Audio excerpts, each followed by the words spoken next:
Kiekvienam įsirenginėjančiam būstą rūpi, kad jis būtų ne tik jaukus patogus, bet ir stilingas, atitiktų vyraujančias tendencijas.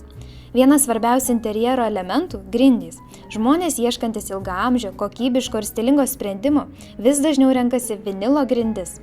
Tobulos grindų dangos kol kas dar nėra išrasta. Tačiau reikia pastebėti, kad vinilo dangomis bandoma tai pasiekti. Dėl savo savybių jos ne tik sparčiai populiarėja visame pasaulyje, tačiau sparčiai tobulėja ir jų savybės – šalinami trūkumai. Dar prieš kelis metus vinilo dangos nebuvo itin patrauklios.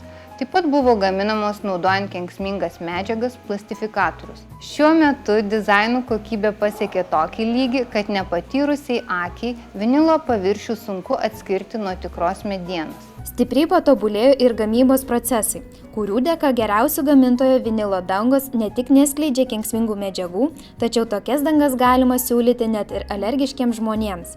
Reikia pabrėžti, kad į kokybišką vinilo dangą turi švaraus oro sertifikatus bei savo sudėtyje neturi kenksmingų plastifikatorių. Klojimo procesas taip pat ištobulėjo tiek, kad galima pasiūlyti klik vinilo dangas, kurias nesudėtinga pakloti paprastam vartotojui be ypatingų įgūdžių. Pridėjus atsparumą drėgmei, gauname labai gerą sprendimą tiek namams, tiek komercinės paskirties patalpoms. Kaip vieną iš geriausių pavyzdžių galime paminėti nesenai atsiradusią dangą Vicanders Hydrocork.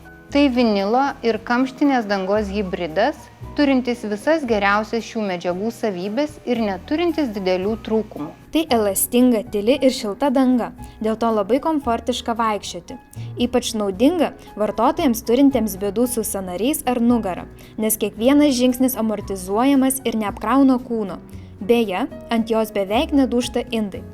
Ši danga itin atspari trinčiai, nešiojimui. Ją galima kloti tiek namuose, tiek biuruose, kavinėse ar prekybos centruose.